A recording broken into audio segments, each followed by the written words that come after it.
So if we stick to the SMART goal type structure for our goal setting, we can wind up with goals that are too rigid, too specific, and obviously that's going to hold us back.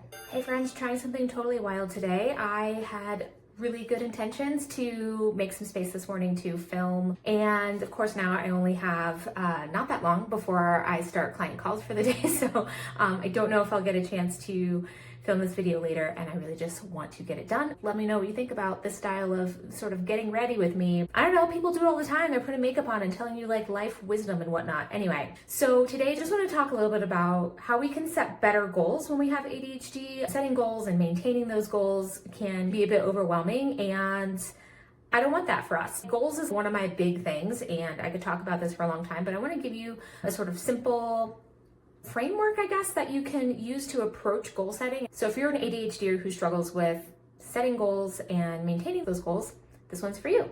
I'm Asia, I'm an ADHDer, and I'm a momentum coach for ambitious, neurodivergent, multi-passionate folks, and I love talking about goals, so let's get into it. Regular goal setting falls short for a lot of us. I mean, SMART goals are great. On some level, there's a lot about them that's good. SMART goals are specific, measurable, achievable, relevant, and timely. And some of those categories can be hard for us to define. And I think that can hold us up or have us making goals that are actually not well suited for us. So if we stick to the SMART goal type structure for our goal setting, we can wind up with goals that are too rigid, too specific, which kind of ties into that rigidity. It feels like, well, this is the only thing I can do now. Or we're kind of like working towards things that are not enough within our control. Obviously, that's going to hold us back.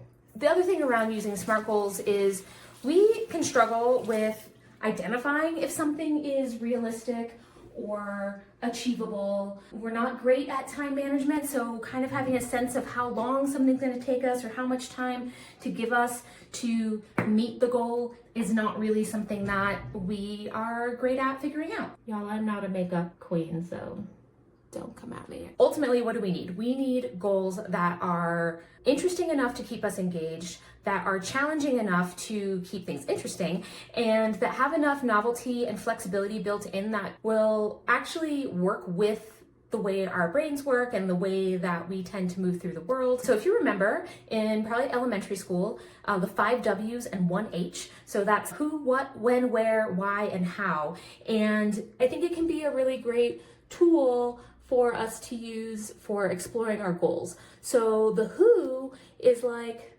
who am I right now? And who do I want to be? Goals often are about us wanting to be someone in some sense or another.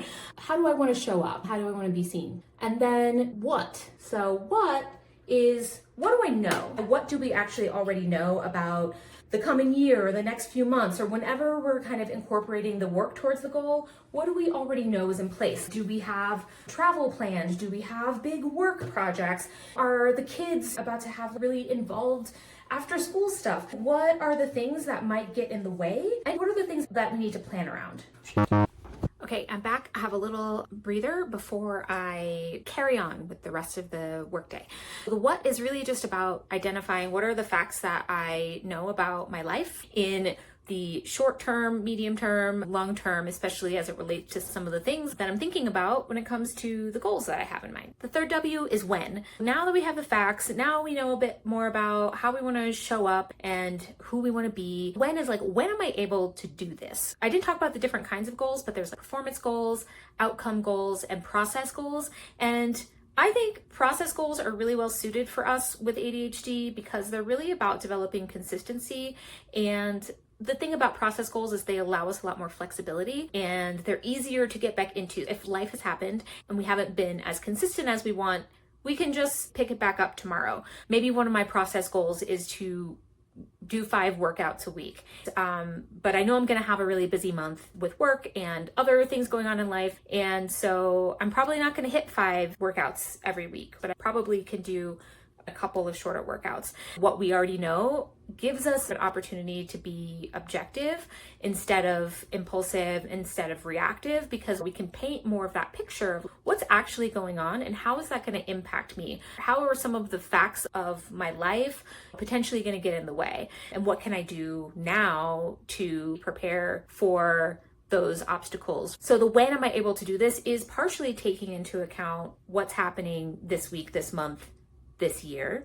And this is also allowing you to plan a little bit. Don't be scared. When do I see myself doing the work of working towards this goal? So fourth W is where. So that's where are you right now? You know, if we have some objective to get super buff, and if we haven't been to the gym in 3 years, we're not gonna go and pick up 50-pound dumbbells, right? We have to start with wherever we're at right now. And maybe that's 5 pounds, maybe that's 10, maybe that's 2. Whatever it is, we have to start with where we are right now. So thinking about where you are is asking, where am I starting from? What's my capacity? Where I'm at right now might be in a totally busy season of my life, or it might be in a relatively slow period. And so maybe that gives me more time to work on certain things. And the fifth one, and very important W, is why.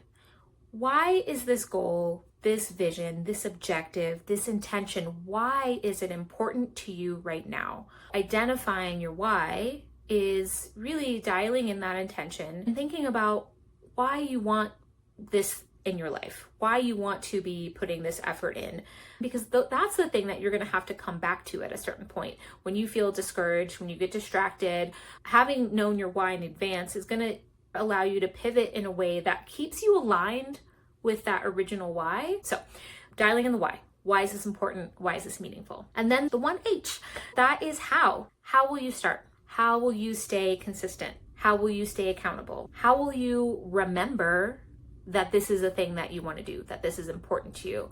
All right, so recap. Who are you? Who do you want to be?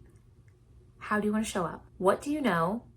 What are the facts? When are you able to work towards this goal? Where are you right now? What's your starting point? What's your capacity? Why is it important? Why is this goal meaningful to you right now? And how? How will you start and how will you stick with it? And just one little thing I want to share. It is extremely likely that you will change your mind about these goals, and that is okay. We change our minds a lot. This is not new news. But right now, as you are setting these goals, accept that it is likely that you're going to change your mind. This is going to really help you when that day potentially comes, because you're going to feel discouraged and you're going to feel annoyed at yourself. And so that's a really good time to tap into these questions and see that there's maybe some things that have shifted, and that's all okay. If you're feeling this stuff today, please come to Goals That Stick, Balancing Ambition and Ease, which is a free live workshop I'm having here on YouTube on January 29th. If you're watching after January 29th, it'll be in the recorded workshops playlist. And we're going to talk more about how to set goals that really balance these big ideas and excitement with not getting to a place of feeling burned out, overwhelmed, or bored. I hope you can join for that one. And that's all I got for you today. So if you like this video, please click that like button. And if you like all of this, please hit subscribe. This is a pretty new channel, and all of those likes and subscribes really do help to get the video out to more and more people. So as always, stay curious, be kind to yourself, and remember that you can do the things. I'll see you next time.